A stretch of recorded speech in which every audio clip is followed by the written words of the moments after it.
Hi, my name's Tindall. I'm an Executive Director at JLT Employee Benefits. We help our corporate clients with all aspects of employee benefits and pensions. JLT is the biggest pension scheme advisor in the UK. We deal with schemes from one member up to administering schemes with 800,000 members. There are two key pensions issues that our clients currently have, and these are at the opposite ends of the pension spectrum. These are firstly, reducing the risk that our clients have in defined benefit pension schemes. This is known as de-risking. And secondly, where clients have to put a pension scheme in for the first time. This is known as auto-enrolment. Defined benefit pension schemes are legacy pension schemes that many employers are struggling to deal with. We tell all our clients that issues exist on their corporate risk registers, and they represent a large degree of risk to many firms.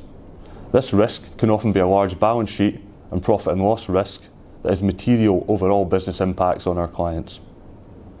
As a result of these risks, many employers and trustees are moving from a management phase into an action phase in dealing with these schemes. The key success measures in de-risking are ultimately a smaller scheme or one that's eliminated completely and far fewer employer headaches. In de-risking though, it's critical that the member is put at the heart of the journey and we make sure all members are treated fairly. The first step is to understand what is possible. JLT's approach is to understand the scheme basis and membership to give those options to the HR Director and Finance Director. This then lets a conversation happen around what is possible for that particular scheme. Typical actions are for employers to offer options to members about how and when they can take their benefits. One option in particular might be to let them transfer benefits from the scheme earlier than their retirement date.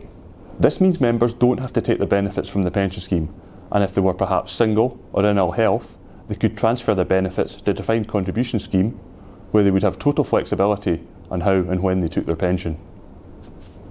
Another option is to let members receiving a pension change the shape of that pension. Typically, they can give up future pension increases for a higher pension now. A common question with all these options available to members is how do we ensure that this remains fair for the members? Margaret Snowden, OBE, who works for JLT, chaired a working party who produced a code on incentive exercises, as these options are called. This sets out best practice to ensure that members are treated fairly, and we follow that code. I'll now describe a de-risking exercise we completed for one of our clients. This is a comprehensive exercise, although some of our clients do much less than this, still with excellent results. The first step for this client was a data review. This ensured they had all the right people still in the scheme, and each member in the scheme had the right benefits accurately calculated. Good data is the bedrock of any de-risking or incentive exercise. The next step was to offer members with small benefits, that is below £30,000, the options to take those benefits immediately. This removed some small benefits from the scheme, gave members benefits they probably forgot they had, and cleaned up the administration of the scheme going forward. This client then offered members before retirement and at retirement options on how and when they took their pension. Approximately 200 deferred members transferred their benefits from this defined benefit scheme to defined contribution scheme, giving them the flexibility to take the benefits when and how they wanted. This employer ran these exercises over a 3-year period, and the total corporate spend on these exercises was about £500,000. The upside for the employer here though was a reduction in the scheme deficit of £10 million over that 3-year period. This initial spend was certainly paid back for the HR Director and Finance Director, whilst at all times ensuring that the members continued to be treated fairly. A key issue for our clients and prospects is the need to provide pension options for all their employees. This is called auto-enrolment. This is because all employers with at least one employee must automatically enrol their members into a scheme and pay contributions for them. The onus is squarely the employer to do this, not the employee. We are now coming to the point where employers with fewer than 50 employees must start the auto-enrolment process, and in 2016-2017 it will be down to employers with fewer than 30 employees. The pensions regulator suggests allowing up to 12 months for the auto-enrolment process, although we find that many clients come to us with much shorter deadlines than that, and we can often help them with those deadlines. The first thing that employers have to do is work out the date they need to complete the auto-enrolment. That's known as a staging date, and that's based on their PAYE tax reference. The next steps are to nominate a contact in the employer and work out who you have to automatically enrol.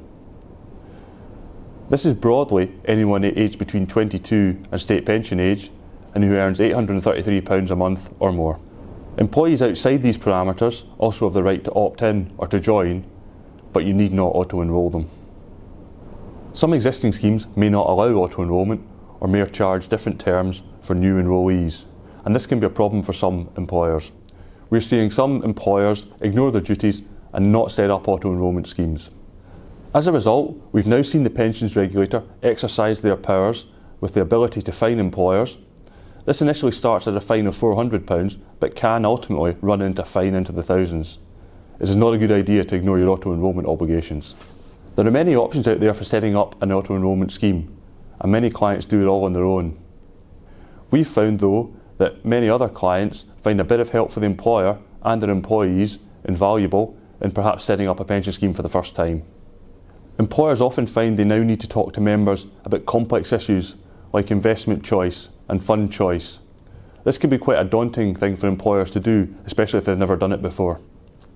For auto-enrolment, we've put together a package called Retire Sure Essentials, and this leverages the advice strength of JLT with the provider strength of Legal & General, both of which are household names.